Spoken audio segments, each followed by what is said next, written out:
Viewer contributions make local programming possible on WNIN. Become a member of WNIN with your contribution so we can continue to make this programming available. Visit WNIN.org and click on the donate button.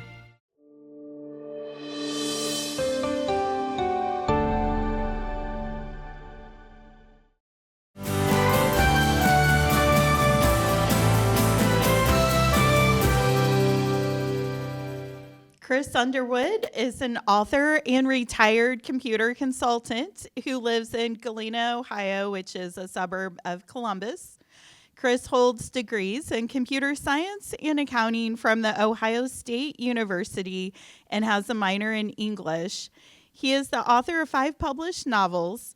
And beyond writing, Chris is passionate about sailing, woodworking, and restoring antique furniture. Today, Chris will share insights into his unique method of writing style, along with stories from the recent LST 325 cruise along the Mississippi River. Please join me in welcoming Chris Underwood. First off, I would like to I want to recognize all the veterans that might be in the audience. All the veterans, please stand up. Yes, please. I'd like to, yes, please.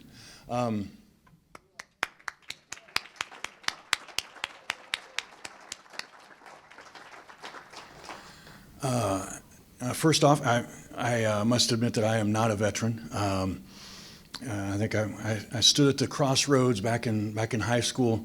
You know, they had a program where you could join with a high school buddy and be able to go through boot camp together, and came really close at that point. But it chose a different path. Sometimes you wonder about those decisions made. I mean, I'm certain that I could have used the discipline. But anyway, I am finding new ways to serve now through volunteering, and I volunteer through a lot of ways to be able to keep history alive, but also being able to write about them. And that's where I really get the passion about it, just being able to bring out that history and being able to write about it. It really makes it that much more interesting. Let's see. So, like I said, I worked with the LST. My last 2 books have the LST featured in the story, and I released the books on the deck of the ship, and they've been very supportive of me through the whole process. It's been very cool. Last spring, I served for a work week where we spent a week on the ship. There was about 30 of us, sleeping aboard, working on the ship the entire week. What we did was we found all the rust spots on the main deck and scraped them with wire brushes and even used grinding machines. And then put down some primer. You can see some of the primer there, but that's just one corner. We did the entire deck, and it took 2 days of getting that primer in, and then another 2 days of putting down the paint. And it was a very structured process. Oh yes, we also did a couple of rooms also aboard the ship. That right there is actually a auxiliary galley room that they used for feeding the troops that were aboard the ship. Because not only were there the crew of the ship that kept it running, but there was also all the men that they were transporting. So they had to have an extra galley for them. And we went through and scraped. And I'm sorry I don't have an after picture, but this shows you how much work there was to be done for this little room. And we had 2 more rooms that we were working on as well. Let's see, what else did I have there? And that's also where we were. Those are the bunks, the current bunks that we slept aboard. And like I said, the week that work week was a very structured time frame. It was only working from 8 to 5. We had reveille in the morning and all of that, of course. We had to keep it all flowing. And it was a great warm up for going on the cruise, which I'll be getting into a little bit later. But you'll find out that during the cruise, it was around the clock. It was really not a good warm up. There was a lot more work to it than I realized. But also I volunteer with a Huey helicopter group. Through my stories, I have there's a Huey helicopter in this. I have very interest in that subject. So I found a group that does air shows. It goes to the air shows and gives rides. And I wanted to be able to get in one and feel that adrenaline of flying in that, so I could really put it on paper. And from that, I just showed up at the air show in Dayton, Ohio, and I just didn't leave. I just kept on staying there with them and talking to all the other volunteers, and be able to pull aside a pilot and be able to talk and ask some questions. And by the end of the day, they were inviting me to come to more air shows and volunteer with them. So I did so. I followed them. I went to the Owensboro Air Show. Went to a couple others that fit into my schedule, and it was really great to be able to have that time to be able to learn more about it and learn what they were really doing with this ride. It was something that they really wanted people to experience what it was like in the military, because they would bring together the people who are getting on the aircraft and show them what seat they're going to be sitting in and get it all worked out ahead of time. And then everybody ran out there, got buckled in, and they took off quickly. It was like they're going on a mission. And that really brought the adrenaline for the flight. And I thought that was a really interesting way of going about it.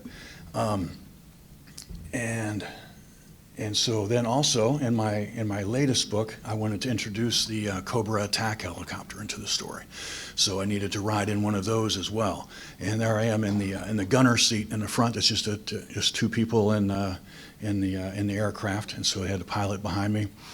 And that was a very adrenaline-based flight, and it has a price tag. It was around $800 to fly in it. But it was well worth the money, and it was a nice write-off.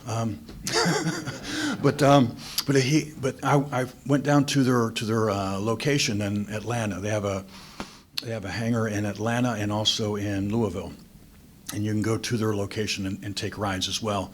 But they rolled out the aircraft just for me for the day, and I was able to spend the day with the pilot and ask lots of questions and things. And in the flight, they had worked out something in the local area there where they had a barn that they had talked to the farmer at owned it, and he allowed them to attack the barn every now and then. So so that was a pretty interesting process there too. But yeah, he showed me a lot of the different attack tactics that I was able to use in my book. And then now, after I've gotten one book in the works with them, I've been sitting with them in their merchandise tent and selling my books there as well, and giving them a little kickback as well. It's been a nice little ride for that, being able to speak with a lot of their fans and talk to them about my stories.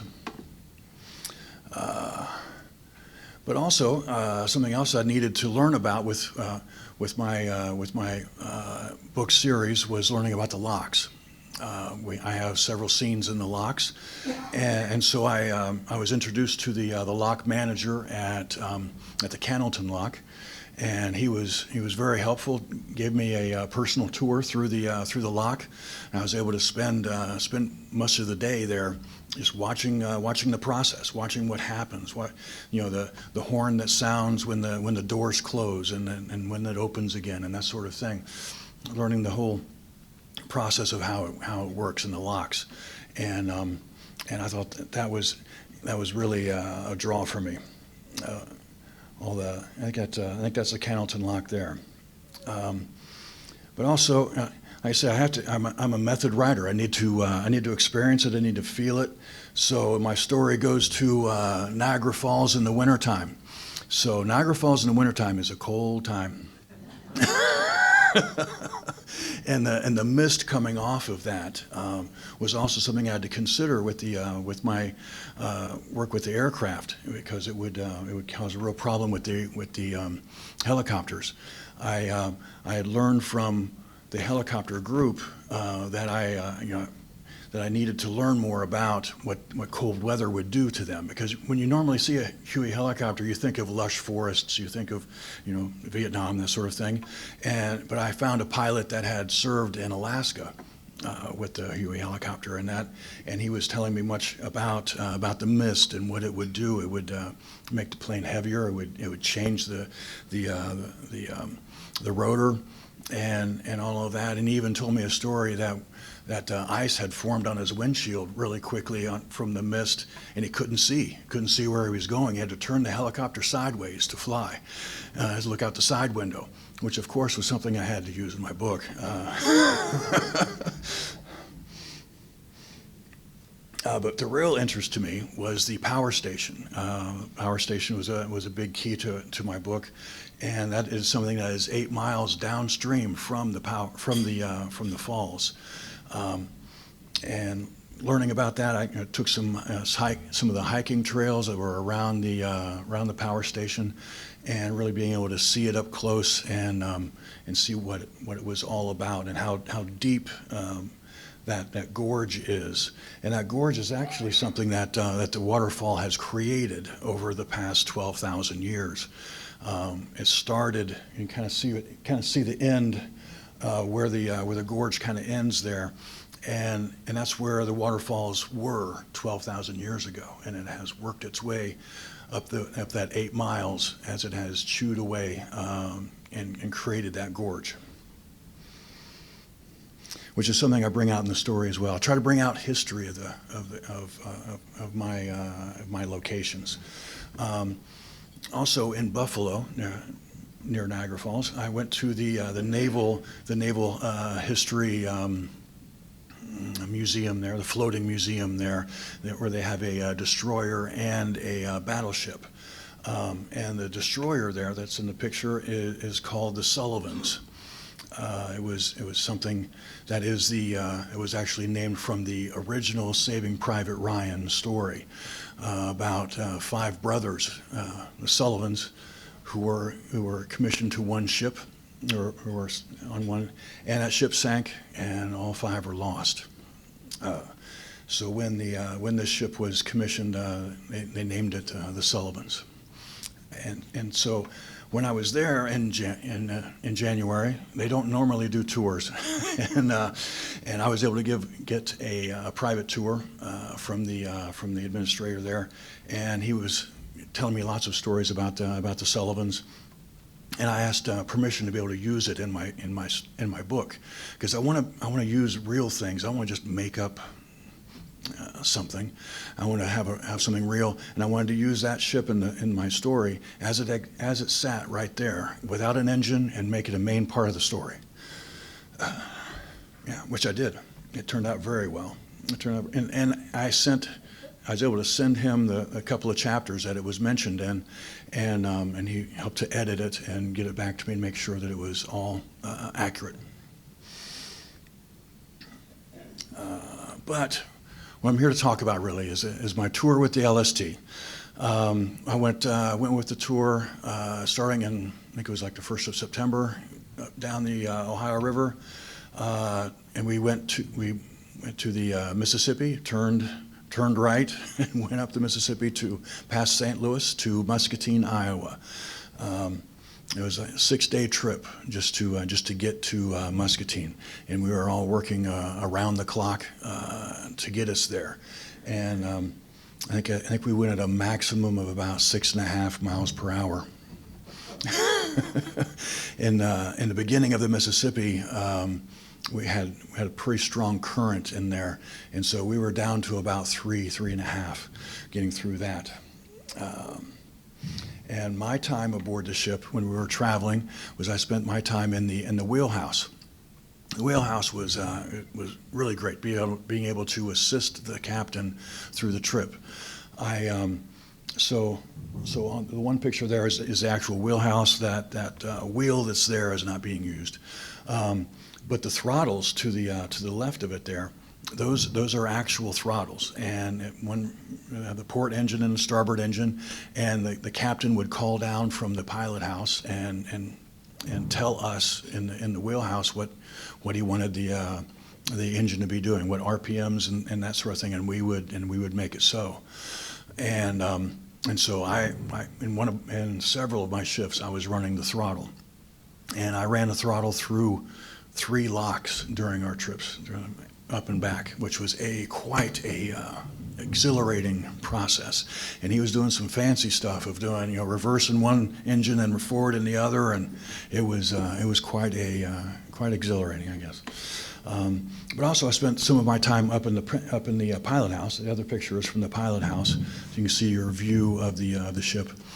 That I would just be up there to keep the captain company and get him coffee, do that sort of thing, keep him awake. 4 o'clock in the morning, and hear his stories as well, because we had several different pilots who were running the ship, and hear all of their different stories, their different pathways of getting there. Some were towboat captains, and one had been a casino boat captain. And back when they were forced to bring the casinos out into the water for regulations, and that seemed to be a pretty cool job. He had quite a few stories about that, and I don't think I can put any of them in the book, but but it was very entertaining stories. But I really enjoyed my work with the wheelhouse. That was the most fun. I mean, there were times when we were just cruising downstream and we didn't need to touch the throttle at all. We were just there, but we needed to be there. And then when we would reach a port, I believe that's a picture from Muscatine. When we were there, when we docked, we would all have our crew jobs of getting the gangplank out and making it arranged so that it would be safe for people to come aboard and have their tours. And at each location, it was always different. We would have to rearrange the plank, and it would pretty much take all day to get the plank ready and get it out there for them. And then I had my job at our tour locations of selling my books, and it was great. It was great seeing younger folks buying the books and having an interest in history. Reading was such an important part to me when I was a younger person, and it was just great to see that happening nowadays with all the other distractions that the younger folks have, that they would have an interest in reading about history. And I had lots of interesting people that I ran into. You're not nothing unless you can limp, and and then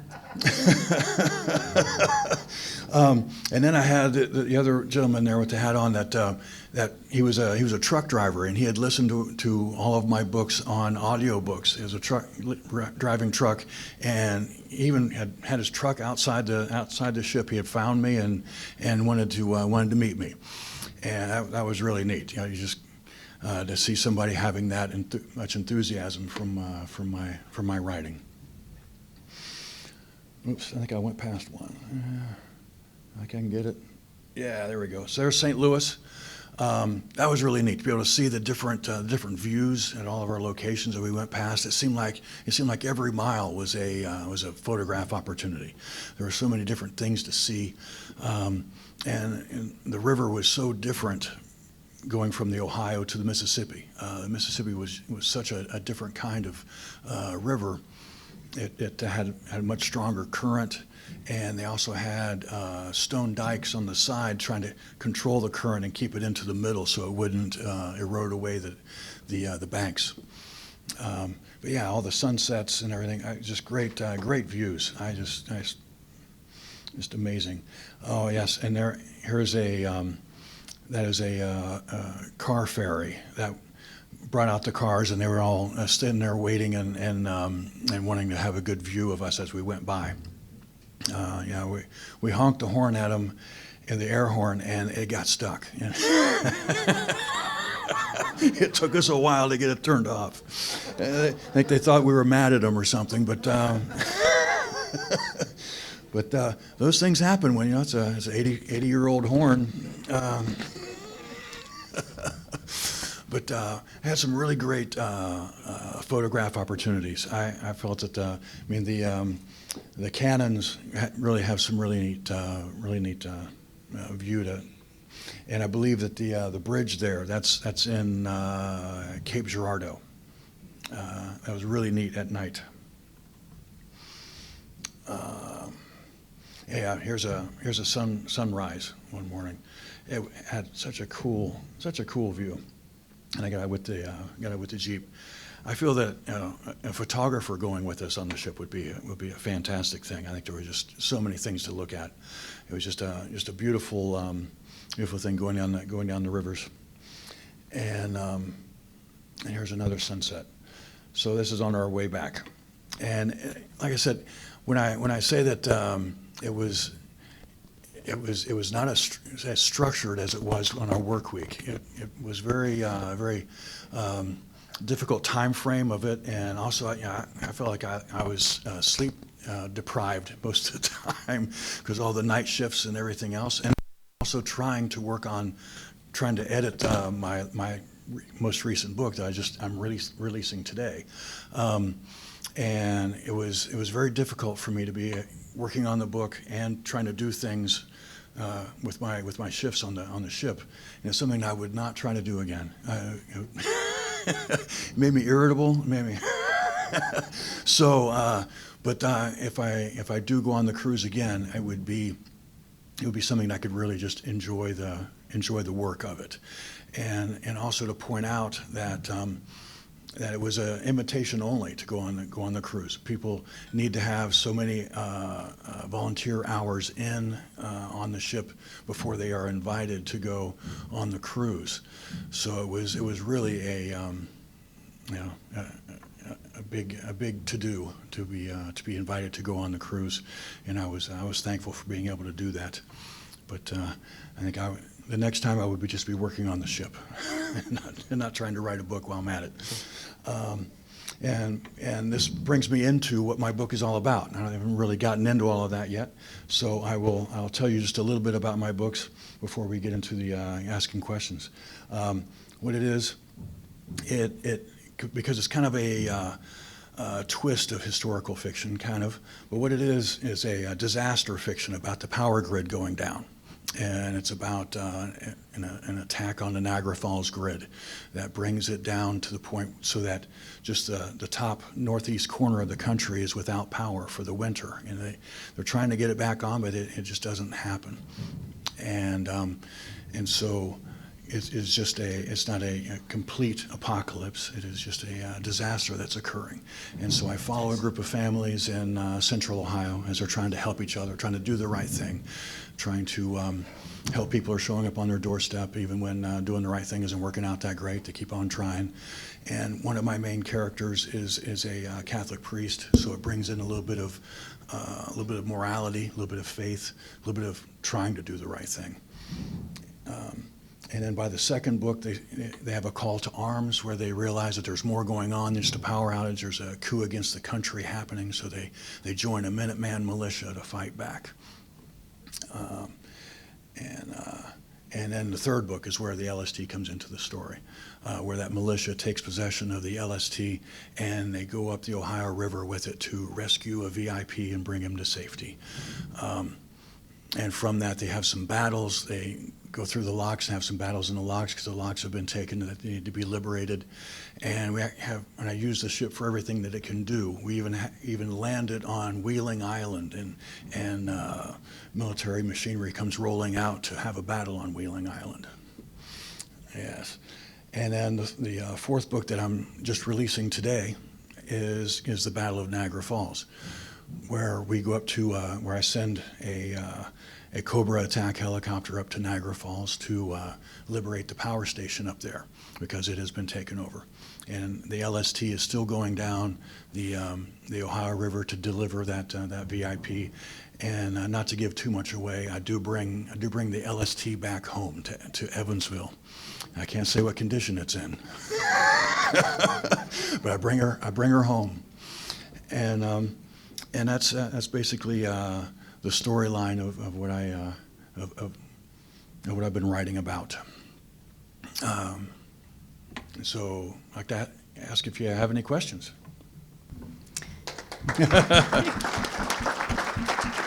Awesome. And can you explain your connection to Evansville? Because I know you're in Ohio, and I think I met you maybe 6 or 7 years ago at book signing and Haney's Corners. So. Yeah. I like I said, I was a computer consultant. I was working for WNIN Financial here in town, and it's 6 hours from Columbus. So I just got an apartment here and was living here a lot, and it was great for writing at that time. I was finishing up a few things, and so I lived here for about a year and a half, working with that company, and it's kind of drawn on me. I've been coming back more and more. I've made a lot of friends and all of that. So yes, that's my connection. Very enjoyable, Chris. Thanks so much. Yes. Does one book feed into the other? Is this like a series you should really do step? Yes, it is. It is a 4-book series, and they do feed into the next. However, when I start into the LST in the 3rd book, I do have a preface that catches a person up if they're just wanting to read about the LST.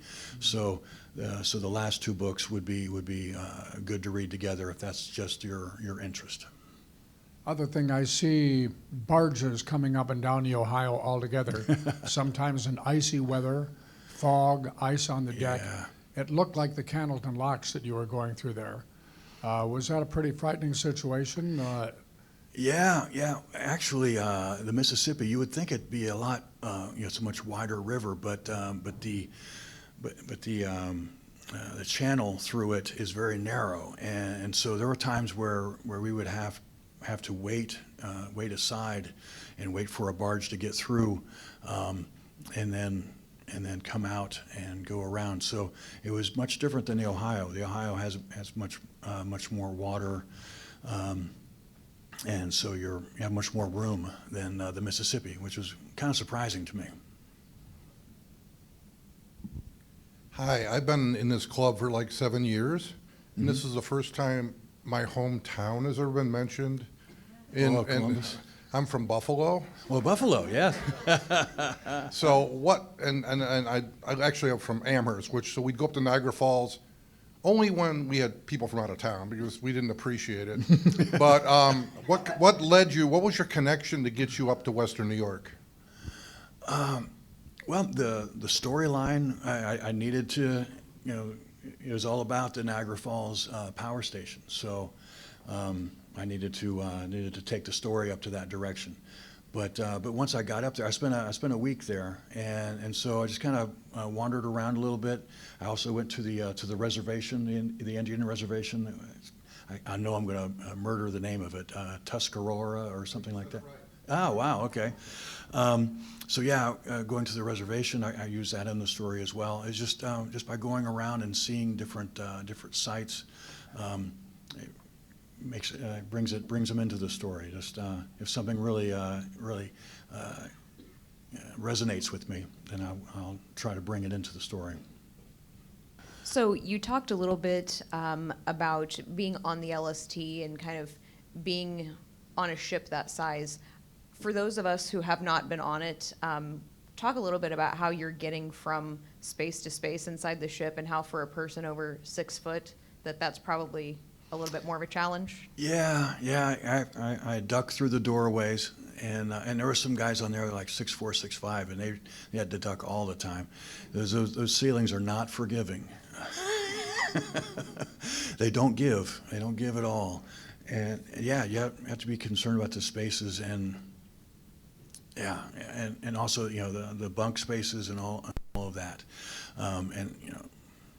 They hasn't been upgraded all that much. But yeah, it's getting around all the different stairways, and some of them are very tight. It seemed it was kind of like an old haunted house that you would have all these different access points, all these different, like a moving door, and you'd be able to get in and find your different ways of getting from one spot to another.